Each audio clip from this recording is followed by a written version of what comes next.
Gaza city. Hamas کے خلاف جنگ میں اسرائیلی فوج نے اپنی زمینی کارروائی کو پوری غزہ پٹی تک پھیلا دیا ہے۔ اسرائیلی فوج کے ترجمان کا کہنا ہے کہ ہر اس جگہ کو نشانہ بنایا جا رہا ہے جو حماس کا مضبوط گڑھ ہے۔ جمعے کو جنگ بندی ختم ہونے کے بعد اسرائیلی فوج نے حماس کے زیر کنٹرول فلسطینی علاقے میں فضائی حملوں کا سلسلہ بھی شروع کر رکھا ہے۔ دریں اثنا فلسطینی خبر رساں ایجنسی وفا کی رپورٹوں کے مطابق غزہ شہر کے شمال میں واقع ایک ہسپتال پر حملے میں متعدد افراد ہلاک ہوئے ہیں۔ اسرائیل الزام عائد کرتا ہے کہ حماس نے ہسپتالوں کے نیچے اپنی عسکری پوزیشنز قائم کر رکھی ہیں۔ اسرائیلی ذرائع کے مطابق حماس نے اسرائیل پر سینکڑوں راکٹ فائر کیے ہیں، تاہم زیادہ تر کو فضا میں ہی تباہ کر دیا گیا۔ 2 اسرائیلی فوجی شدید زخمی ہوئے۔ برلن۔ جرمنی کے وفاقی وزیر اقتصادیات رابرٹ ہابیک نے دبئی میں جاری عالمی ماحولیاتی کانفرنس میں شرکت کے لیے اپنا طے شدہ دورہ منسوخ کر دیا۔ اس کی وجہ وفاقی حکومت کے بجٹ بحران کے سلسلے میں فوری طور پر مشاورت بتائی گئی ہے۔ وزارت اقتصادی امور کے مطابق چانسلر اولاف شالز نے گرین پارٹی کے سیاستداں وزیر اقتصادیات رابرٹ ہابیک سے دبئی کے دورے کو ملتوی کرنے کا کہا تھا، کیونکہ 2024 کے بجٹ کے بارے میں بات چیت کو آگے بڑھانے کے لیے ہابیک کی برلن میں موجودگی ضروری ہے۔ 3 ہفتے قبل وفاقی آئینی عدالت نے بجٹ کے کچھ حصے کو غیر آئینی قرار دیا تھا۔ سنا۔ ایران کے حمایت یافتہ یمنی حوثی باغیوں نے بحر احمر میں مال بردار جہازوں پر حملے تیز کر دیے ہیں۔ شیعہ ملیشیا نے اتوار کو ایک بار پھر سمندری علاقے میں کئی بحری جہازوں پر ڈرونز اور میزائلز حملے کیے۔ دریں اثنا مال بردار جہازوں کی حفاظت کے لیے علاقے میں موجود امریکی بحریہ کے ایک جنگی جہاز نے حوثی باغیوں کے کئی ڈرونز مار گرائے۔ امریکی فوج نے کہا کہ یہ ابھی تک واضح نہیں ہے کہ آیا USS کارنی خود حوثی ملیشیا کا نشانہ تھا یا نہیں۔ واضح رہے کہ دنیا کے اہم ترین جہاز رانی کے راستوں میں سے ایک یمنی ساحلوں کے قریب سے گزرتا ہے۔ یہ بحر احمر سے نہر سویز کے ذریعے بحر روم کی طرف جاتا ہے۔ برلن۔ 8 سال کے وقفے کے بعد جرمنی اور برازیل کی حکومتیں متعدد شعبوں میں باہمی تعاون پر بات چیت کے لیے برلن میں مذاکرات کر رہی ہیں۔ چانسلر اولاف شالز اور برازیل کے صدر لولا ڈی سلوا کی قیادت میں آج پیر کو ہونے والی اس بات چیت میں اقتصادی تعاون، توانائی اور موسمیاتی تحفظ کے ساتھ ساتھ خارجہ اور سلامتی جیسے موضوعات پر توجہ مرکوز کی جائے گی۔ اس موقع پر جنوبی امریکی اقتصادی برادری میرکوسر اور یورپی یونین کے درمیان آزاد تجارتی معاہدے کے کسی نتیجے پر پہنچنے کے امکانات کو غیر معمولی اہمیت حاصل ہے۔ اس معاہدے پر 20 سال سے زیادہ عرصے سے مذاکرات جاری ہیں۔ Stock home.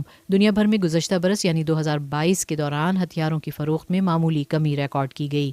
Stock home international peace research انسٹی ٹیوٹ سپری کی تازہ ترین رپورٹ کے مطابق ہتھیار ساز کمپنیوں نے 2022 میں تقریباً 600 بلین امریکی ڈالر کے ہتھیار اور فوجی خدمات فروخت کیں۔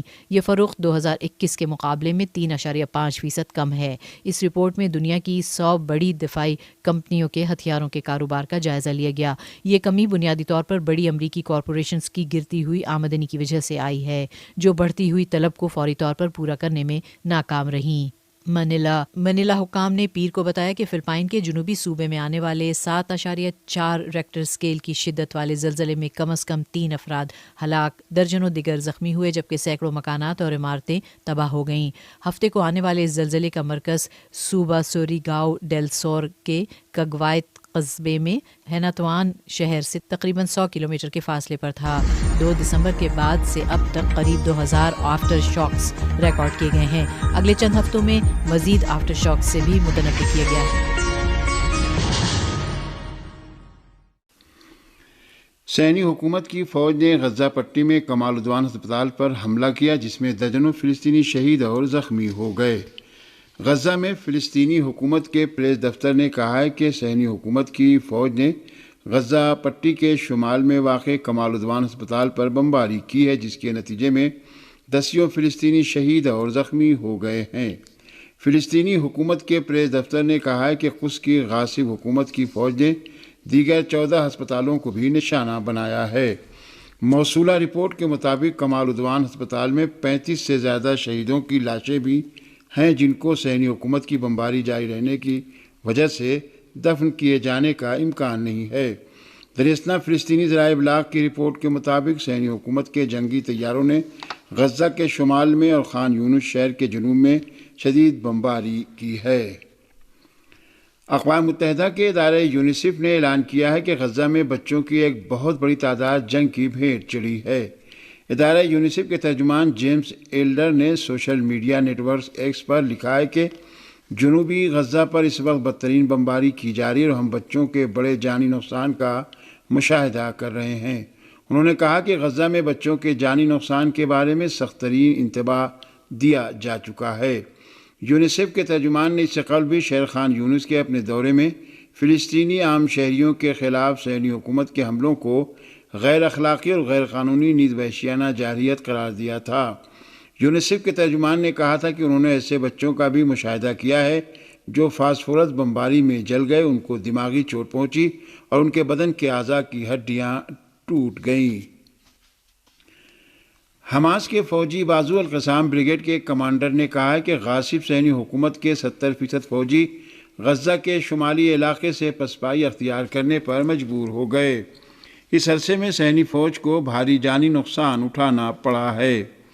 القسام کے اس کمانڈر کا کہنا ہے کہ تحریک استقامت کی کارروائیوں اور میدان عمل میں ہونے والی شکست کے بعد غاصب صہیونی حکومت کے 70% فوجی غزہ کے شمالی علاقے سے پیچھے ہٹ گئے ہیں اور صہیونی فوج کو بھاری جانی نقصان اٹھانا پڑا ہے۔ القسام بریگیڈ کے کمانڈر نے کہا کہ غاصب صہیونی فوجیوں کی زمینی کارروائی غزہ کے جنوبی علاقے میں مرکوز ہے۔ اس درمیان ایک صہیونی تجزیہ کار نے بھی کہا ہے کہ گزشتہ 24 گھنٹے کے دوران غزہ میں صہیونی فوج کو اپنی پوری تاریخ میں بدترین جانی نقصانات اٹھانا پڑے ہیں۔ صہیونی حکومت کے چینل نمبر 12 نے صہیونی حکومت تجزیہ نگار برہم میئر کے حوالے سے خبر دی ہے کہ پچھلے 24 گھنٹے میں غزہ میں اسرائیلی فوج کی 25 گاڑیاں فلسطینی مجاہدین نے تباہ کر دی ہیں، جن کے نتیجے میں کم سے کم 75 اسرائیلی فوجی ہلاک ہو گئے، اور یہ اسرائیلی فوج کی تاریخ میں ایک ایسا وقت سب سے بڑا اور بدترین جانی نقصان ہے۔ اس درمیان صہیونی حکومت نے اپنے جانی نقصانات کو چھپاتے ہوئے اپنے صرف 3 فوجیوں کی ہلاکت کا اعتراف کیا ہے۔ پچھلے 24 گھنٹے سے غزہ کے شمال اور جنوب میں صہیونی فوج اور فلسطینی مجاہدین کے درمیان گھمسان کی جنگ جاری ہے۔ فلسطین کی تحریک استقامت نے صہیونی جارحیت کے جواب میں غیر قانونی صہیونی بستیوں سدیروت اور اسقلان میں صہیونی ٹھکانوں پر ڈرون حملے بھی کیے ہیں۔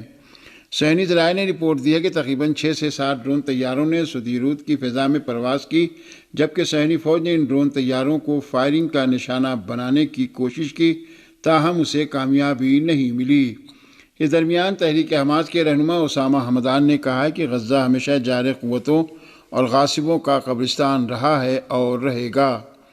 اسامہ حمدان نے ایک بیان میں کہا کہ صہیونی دشمن نے غزہ مغربی کنارے اور بیت المقدس کے باشندوں کے خلاف حملوں اور جرائم میں شدت پیدا کر دی ہے، لیکن بالآخر اسے شکست ہی ہوگی۔ انہوں نے غاصب اسرائیل کے لیے امریکی حمایت کی مذمت کرتے ہوئے کہا کہ جارح قوتیں غزہ میں دفن ہوتی رہیں گی۔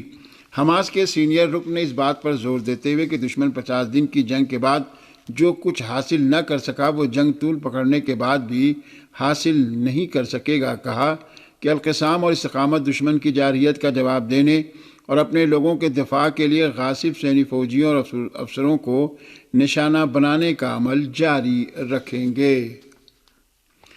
یمن کی فوج نے بحیرہ احمر میں امریکی بحری جنگی جہاز ڈسٹرائر کو میزائلوں سے نشانہ بنایا ہے۔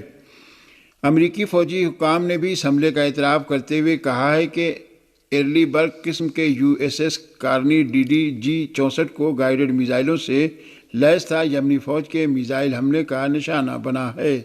اس سے قبل یہ امریکی ڈسٹرائر جنوبی مقبوضہ فلسطین میں صہیونی فوجی ٹھکانوں پر یمنی فوج کے میزائل حملوں کو روکنے میں سرگرم رہا ہے۔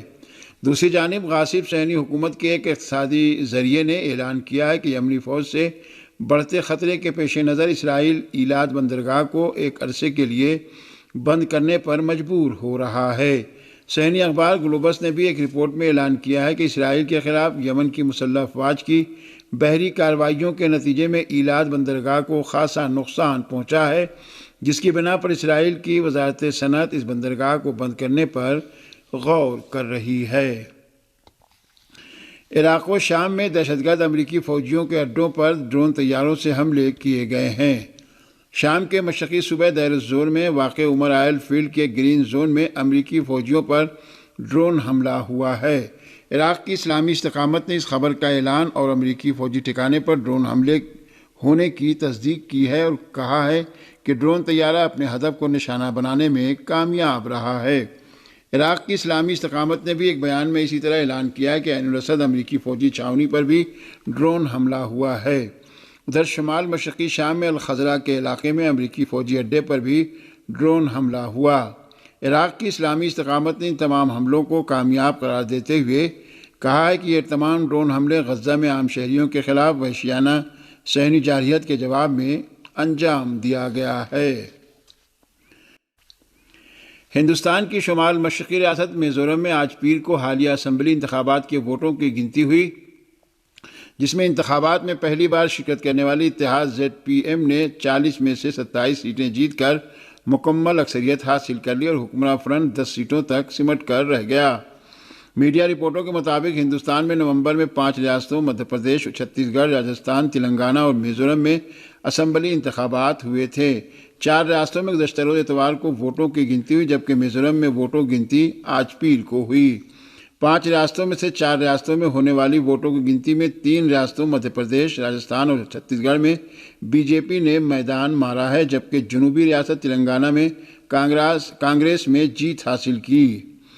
7 نومبر کو ہونے والے میزورم کی ریاستی اسمبلی کے انتخابات میں زورم پیپلز موومنٹ ZPM نے اسمبلی کی 40 نشستوں میں سے 27 پر شاندار کامیابی حاصل کی ہے۔ ZPM کے رہنما لال دھوما نے، جو وزیر اعلیٰ کے عہدے کے امیدوار ہیں، کہا کہ میں کل یا پرسوں ریاست کے گورنر سے ملاقات کروں گا۔ تحریک انصاف کے بانی عمران خان نے کہا کہ جیل میں مجھ سے کوئی ملا، نہ کسی نے کوئی مذاکرات کیے، لکھ کر دیتا ہوں الیکشن PTI ہی جیتے گی۔ کمرہ عدالت میں صحافیوں سے غیر رسمی گفتگو کرتے ہوئے سابق چیئرمین PTI عمران خان نے دعویٰ کیا کہ لندن پلان نواز شریف کو لانے، ہمیں جیلوں میں ڈالنے اور PTI کو ختم کرنے کے لیے تھا۔ 9 مئی لندن پلان کا حصہ تھا، مجھے غیر آئینی طور پر پکڑا گیا، 48 گھنٹوں میں ہمارے 10,000 لوگوں کو گرفتار کیا گیا۔ یاسمین راشد واضح طور پر کہہ رہی ہے کہ لوگ کور کمانڈر ہاؤس کے اندر نہ جائیں، CCTV دیکھ لیں ان کو کون اندر لے کر گیا، آج تک 9 مئی کا کمیشن کیوں نہیں بنا۔ سابق چیئرمین PTI نے کہا کہ قوم کو پیغام دینا چاہتا ہوں، آپ کا کپتان آخری سانس تک لڑنے کے لیے تیار ہے۔ میں آج آپ کو واضح کر رہا ہوں کہ الیکشن PTI جیتے گی۔ شیخ مجیب الرحمان کے خلاف انہوں نے کیا کیا، مگر اس نے 162 سیٹیں جیتی تھیں۔